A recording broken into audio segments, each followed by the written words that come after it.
మన ముఖ్యమంత్రి గారు అత్యంత ప్రతిష్టాత్మకంగా తీసుకున్నటువంటి కార్యక్రమం మత్స్యకారుల సేవలో.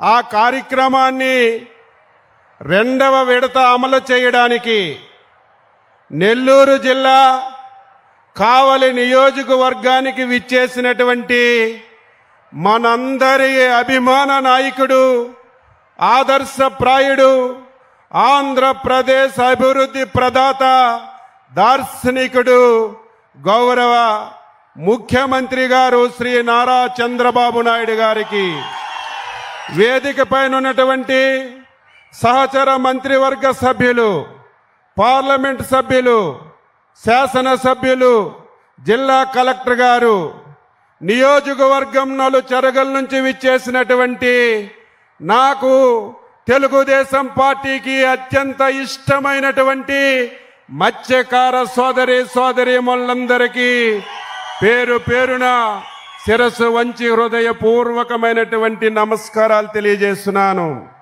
1982వ సంవత్సరం విశ్వవిఖ్యాత నట సార్వభౌముడు నందమూరి తారక రామారావు గారు తెలుగుదేశం పార్టీని పెట్టిన విషయం మనందరికీ తెలుసు.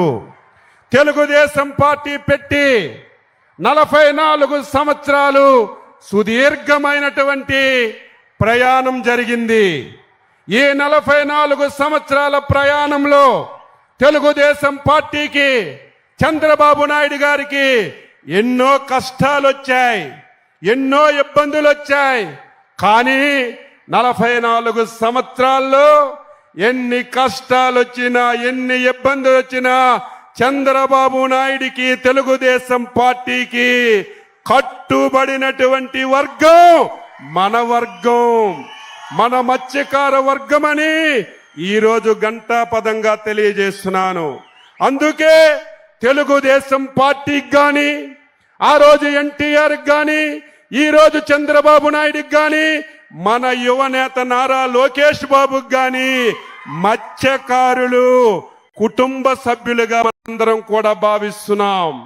ఎక్కడ ఏ మత్స్యకారుడికి ఏ సమస్య వచ్చినా వెంటనే స్పందించి పరిష్కారం చూపుతున్నాం.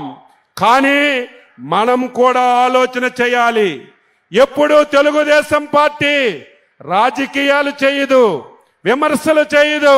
ప్రజలకి ఏమి చెప్తుందో, ప్రజలకి ఏ కష్టాలుంటాయో ఆ కష్టాలని పరిష్కరించడమే తప్ప ఇంకొక ధ్యాస ఎప్పుడు కూడా ఉండదు. అటువంటి సమయంలో ప్రజలు కూడా, మత్స్యకారులు కూడా చైతన్యవంతంగా ఉండవలసిన అవసరం ఉంది. మీరందరూ ఎప్పటికప్పుడు, ప్రజలందరూ ఎప్పటికప్పుడు జరుగుతున్న పరిణామాలన్నీ కూడా తెలుసుకోకపోతే భవిష్యత్తులో మనకి చాలా కష్టాలు వస్తాయనేది మనందరం కూడా గమనించాలి. ఒకసారి మీ అందరూ వెనక్కి వెళ్ళండి. 2014-19 రాష్ట్రం విడిపోయింది. అప్పుల్లో మనం ఉన్నాం, ఏమీ చెయ్యలేమనుకున్నాం. కానీ అనుభవం ఉన్నటువంటి చంద్రబాబు నాయుడు గారిని ముఖ్యమంత్రిగా మనందరం చేసుకున్నాం. 2014 నుంచి 19 వరకు నేను ఎన్నోసార్లు ఎమ్మెల్యేగా ఉన్నాను, ఎన్నోసార్లు నుంచి రాజకీయాల్లో ఉన్నాను, ఎన్నో ప్రభుత్వాలను చూశాను, చంద్రబాబు నాయుడు గారిని కూడా ముఖ్యమంత్రిగా చూశాను. కానీ 2014-19 ఈ రాష్ట్రానికి ఒక స్వర్ణయుగం. అందులో మత్స్యకారులకి ఒక స్వర్ణయుగం లాగా 5 సంవత్సరాలు చంద్రబాబు నాయకత్వంలో తెలుగుదేశం ప్రభుత్వం పనిచేసింది. కానీ 2019లో ఒక దుర్మార్గుడు మాయ మాటలు చెప్తే, మన కులాల మధ్య చిచ్చు పెడితే, ఆచరణ కానిటువంటి హామీలు ఇస్తే ఒక్క యామరపాటుతో 2019లో ఈ రాష్ట్రంలో చంద్రబాబు నాయుడు గారిని ఓడించారు. ఆ ఓటమి చంద్రబాబు నాయుడిది కాదు, ఈ రాష్ట్రానిది 5 కోట్ల మంది ప్రజలదని నేను ఈ సందర్భంగా తెలియజేస్తున్నాను.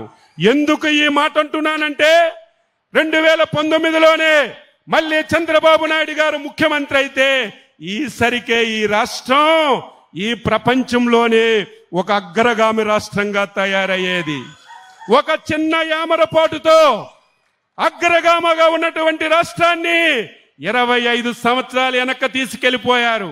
ఈ దేశంలో, ఈ ప్రపంచంలో ఎవరైనా సరే ఆంధ్రప్రదేశ్ పేరు చెప్తే అసహించుకున్నటువంటి పరిస్థితికి వచ్చిన విషయాన్ని కూడా మనం గమనించాలి. మళ్ళీ మొన్న చంద్రబాబు నాయకత్వంలో ఎన్డీఏ ప్రభుత్వానికి అచంచలమైన విశ్వాసం, నమ్మకంతో ఈ రాష్ట్రంలో అధికారాన్ని ఇచ్చారు. 21 మాసాలు పూర్తయ్యాయి. మీరు, నేను ఎవ్వరూ ఊహించలేదు. ఆంధ్ర రాష్ట్రం అంటే ఆమడ దూరంలో ఉండేవాళ్ళు. ఎవరికైనా ఈ రాష్ట్రానికి వచ్చి పెట్టుబడులు పెట్టమంటే ఎవ్వరూ వచ్చినటువంటి పరిస్థితి లేదు. అటువంటి తరుణంలో చంద్రబాబు నాయుడు గారు 21 మాసాల్లో మళ్ళీ ఒక నమ్మకాన్నిచ్చి, ఒక సమర్థతనిచ్చి దేశ విదేశాల నుంచి ఈ రాష్ట్రానికి వచ్చే విధంగా, పెట్టుబడులు పెట్టే విధంగా తీసుకొచ్చారంటే చంద్రబాబు నాయుడు గారి యొక్క సమర్థతని మనందరం గుర్తుపెట్టుకోవాలి. ఈరోజు మత్స్యకారుల సేవలో వచ్చాం. ఈ రాష్ట్రానికి పెద్ద ఆస్తి 1000 కిలోమీటర్లు సుదీర్ఘమైనటువంటి తీర ప్రాంతం ఉంది. ఈ జనాభాలో చాలా మంది ఉన్నారు.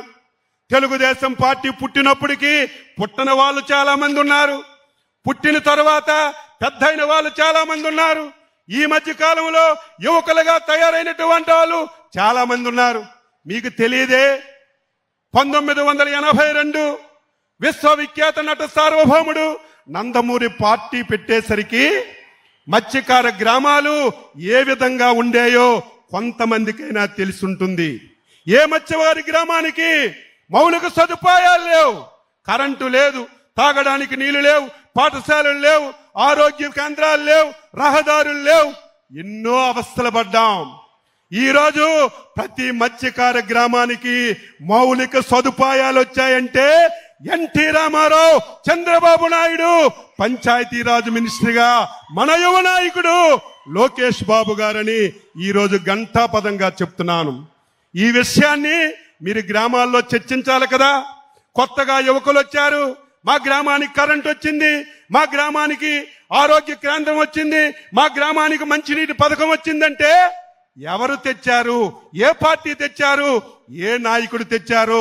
కొత్తగా వచ్చిన వాళ్ళకి చెప్పవలసిన బాధ్యత మీ అందరిపైన కూడా ఉంది అని ఈ సందర్భంగా తెలియజేస్తున్నాను.